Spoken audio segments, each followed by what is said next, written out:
Okay, imagine for a second that every single product you own, your phone, your sneakers, your car, had its own digital birth certificate. A totally verifiable story of where it came from, what it's made of, and its entire journey. Well, that's not science fiction. That's the future the EU is building right now with its digital product passport.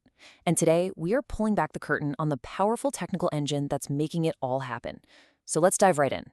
Here's our roadmap for today, and you can think of it like chapters in a book. First, we'll dig into the why, the mandate behind this whole thing.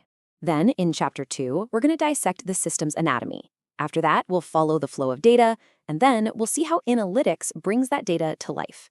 And we'll wrap it all up by looking at some absolutely fascinating real-world examples. All right, let's crack open Chapter 1, the mandate. So why is the EU going all in on creating a digital twin for basically every product out there? What is the huge, fundamental problem that they're trying to solve with such an ambitious plan? So, at its heart, the Digital Product Passport, or DPP for short, is exactly what it sounds like. It's a passport for a product. It's a secure digital log of a product's entire life story. What this does is create a single, trusted source of truth. So when you see a claim on a label, you actually know it's accurate. This is the absolute key to unlocking a true circular economy. Now, this slide gets to the core of the chaos the DPP is designed to fix. Right now, think about it. It's pretty much impossible to know where your t-shirt was really made, what chemicals were used, or how you're supposed to recycle it. That data is just scattered everywhere, if it even exists. This mess doesn't just block companies from the market, it makes those amazing circular business models, where we repair, reuse, and recycle, nearly impossible to do at scale. So now that we get the why, let's turn to Chapter 2 and really dig into the how. We are going to deconstruct the digital blueprint that makes all of this work.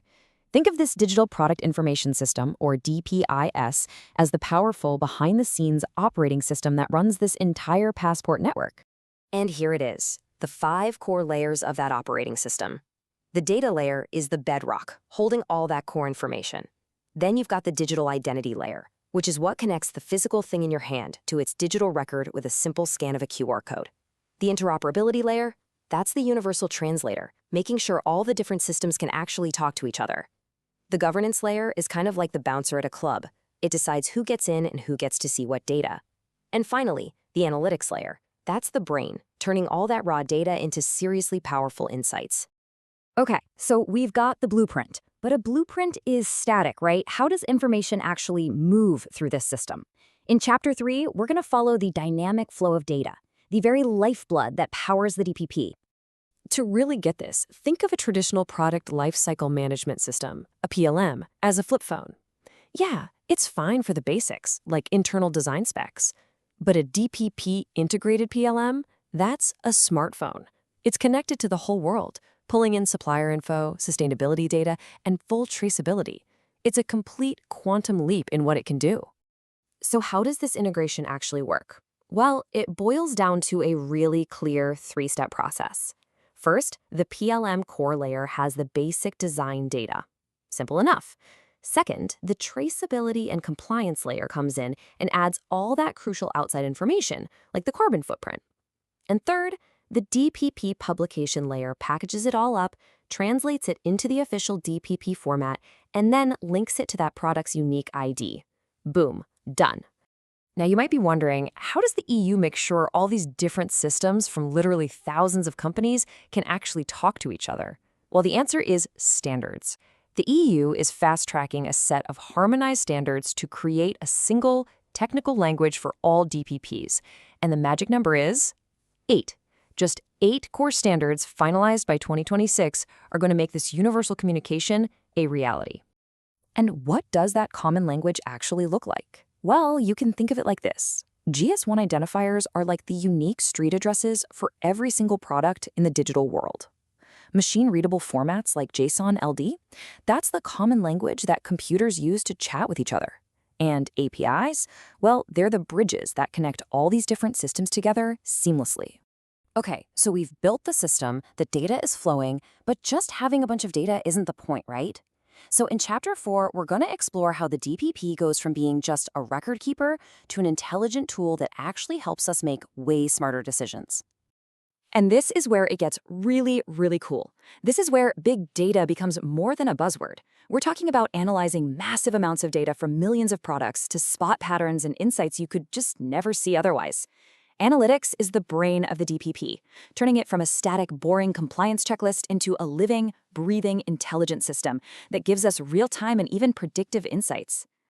So what does that mean in the real world? Well, with analytics, we can practically see the future. We can predict supply chain disruptions before they happen. We can analyze data from thousands of products to see why they break, and then feed that info back to designers to create things that are just flat out better, more durable, easier to repair. This is how we can finally, actually create a circular economy that's powered by data. All right, now for our final and, I think, most exciting chapter. Let's take all these concepts we've talked about, the architecture, the data, the analytics, and see how they actually come to life in the real world. This is where the rubber meets the road. The battery industry is right at the front of this DPP revolution, and for a really good reason. Batteries are absolutely critical for the green transition. But let's be honest, they have a massive environmental footprint. The DPP is the tool designed to manage that impact, with passports becoming mandatory for all EV batteries in the EU starting in 2027. And the requirements here are strict. We're talking about manufacturers having to open up their books and show us everything, where every single gram of cobalt came from, the exact carbon footprint of that battery, precisely how much recycled material is inside, and how it's going to perform over its entire life. There is literally nowhere to hide. So the big question is, does this actually work? The answer is a huge yes. Just look at this quote from a pilot project with Tesla. They were able to trace 100% of the cobalt in a specific battery all the way back to a single validated supplier. This isn't just a marketing claim, it's verifiable proof. For ethical and sustainable sourcing, this is an absolute game changer. Okay, so after batteries, the next big wave of products to get passports will be textiles, fashion, and electronics. And these are industries that for decades have been plagued by a total lack of transparency and a real throwaway culture. The DPP is designed to flip that script completely. And this is the crucial part, how this transforms the stuff we buy every day. Imagine scanning a QR code on a shirt and instantly seeing where the cotton was grown and what chemicals were used. Or on a phone, seeing exactly how to get it repaired and how long it's going to get security updates. This directly fights greenwashing, which is so important, since 40% of environmental claims in the EU right now have no evidence. And it builds a foundation for a real circular economy. And that brings us to one last big thought. As every single product we own gets its own transparent digital twin with a fully recorded history, what does that mean for our relationship with the things we buy? What does ownership even mean in a world of total transparency? The future is unfolding right now. Thanks for joining this explainer.